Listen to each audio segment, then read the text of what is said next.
We can't talk about pride without talking about our Black brothers and sisters who are also queer. They exist in an intersectionality that has caused them to have a much larger uphill battle than white people like myself will ever have. So I want to talk about a few of them. Obviously, this is not all extensive, and this is just a little tidbit and a little snippet. So I implore you to look up each of these people that I mention and show them love, and especially show love to the Black queer people in your life, because they will always have a harder battle than we will because of their Blackness. First up, we have Gladys Bentley, who was a gender bending performer during the Harlem Renaissance. She sang the blues, and she actually was one of the most prominent Black performers in the United States. And it was stated at one point that she was Harlem's most famous lesbian.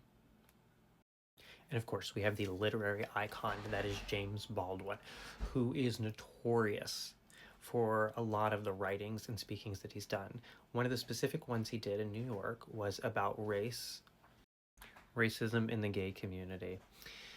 He cannot be talked about enough. This man is legendary.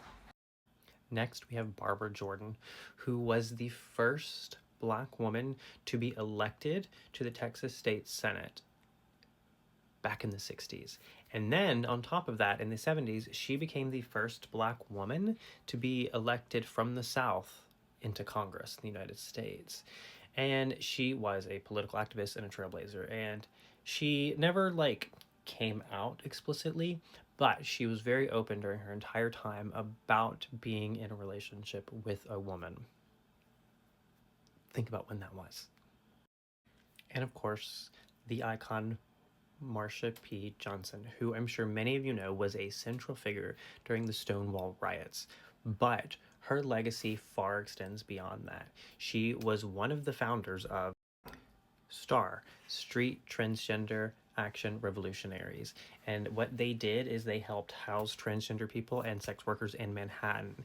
And then she later went on to be an activist as a part of ACT UP during the AIDS epidemic.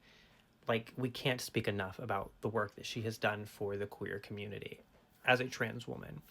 And we would be remiss to not mention just trans women in general, who have constantly been at the front fighting for our rights to exist.